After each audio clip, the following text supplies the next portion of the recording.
আমরা আজকে কোথায় গেছিলাম চলো আমার মেয়ের মুখ থেকেই শুনে নাও, তারপরে আমি ভিডিওটা স্টার্ট করছি। কোথায় যাবা? কোথায় যাবা বলো? কি নাম বললাম তোমাকে? বক্রেশ্বর। জোরে বলো, জোরে জোরে বলো। যাবো। হাই করো, টাটা করে দাও, বাই বাই। আজ ছিল শ্রাবণ মাসের তৃতীয় সোমবার। আমাদের বক্রেশ্বর যাওয়ার কোনো প্ল্যানই ছিল না। আমি কাজে থেকে বাড়ি এলাম, বাড়ি আসার পরে ভাই আমাকে বলছে চল ভুট্টা খেয়ে আসি গা। চল। তো ওখানে যে যাব আমাদের কাউরিরই ঠিক ছিল না যে বক্রেশ্বর যাবো। আমরা ভুট্টা খাবো ভেবে বেরিয়েছিলাম। তারপরে মা বলল যে চল আমিও ঘুরে আসি। মা প্রথমে যেতে চাইছিল না, আমি ভাই সবাই মিলে জোর করলাম, নিয়ে গেল। আর ভাইয়ের একটা বন্ধু ছিল, আমারই ভাই হচ্ছে, পাশের বাড়ি সাগর, সেও ছিল। তো সবাই মিলে ভিডিও করতে করতেই যাচ্ছিলাম রাস্তাতে। দেখো সোনামা কিন্তু মামার গাড়িতেই চাপবে, আমার গাড়িতে চাপবে না। আর আমি এদিকে চলে এসেছিলাম, আমি মাকে নিয়েছিলাম আর ভাইয়ের বন্ধু আর ভাই সোনামাকে নিয়ে যাচ্ছিল বক্রেশ্বর। বেরিয়েছিলাম আমরা অন্য কাজে, আর হয়ে গেল অন্য কাজ। মানে ভগবান ডাকলে যে কোন দিক থেকে কোন দিকে চলে যাবে সেটা ভগবানই জানে। সেদিনকে ওখানে আমাদের যাওয়া ছিল, তাই আমরা ভুট্টা খাবো বলে বেরিয়েছিলাম, কিন্তু চলে গেছিলাম বক্রেশ্বর। তো দেখো রাস্তায় যেতে যেতে তোমাদের সাথে কথা বলতে বলতে আমরা বক্রেশ্বরে পৌঁছে গেছি।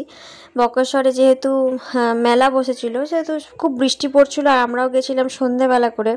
তো বৃষ্টির জন্য সব দোকানপাট বন্ধ করে দিয়েছিল। সব দোকানপাট খোলা ছিল না, কিছু কিছু খোলা ছিল, কিছু কিছু বন্ধ ছিল।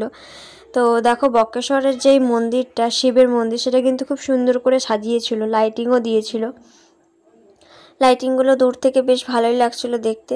আর আমার পেছন পেছন আমার ভাই আসছিল ভিডিও করতে করতে। তো ভাইয়ের কাছ থেকে আমি ভিডিওগুলো সব কালেক্ট করেছি, কারণ আমি গাড়ি চালাচ্ছিলাম যেহেতু আমি ভিডিও করতে পারিনি, আমার ফোন থেকে ওই করছিল।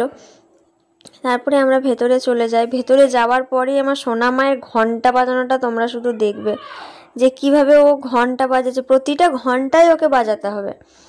তা আমি ভেতরে যাইনি, আমার খুব একটা শরীরটা ভালো লাগছিল না, সেই জন্য আমি ভেতরে যাইনি। মা, ভাই আর ভাইয়ের বন্ধু সাগরই গেছিলো।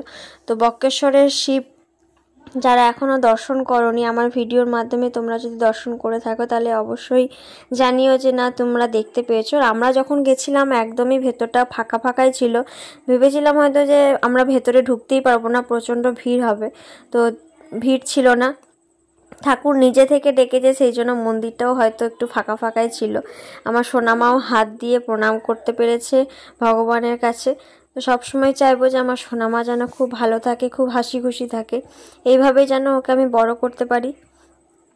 আমার সোনামায়ের পাশে আমার মামা, সোনামায়ের মামা, সোনামায়ের দিদুন দাদু সবাই আছে।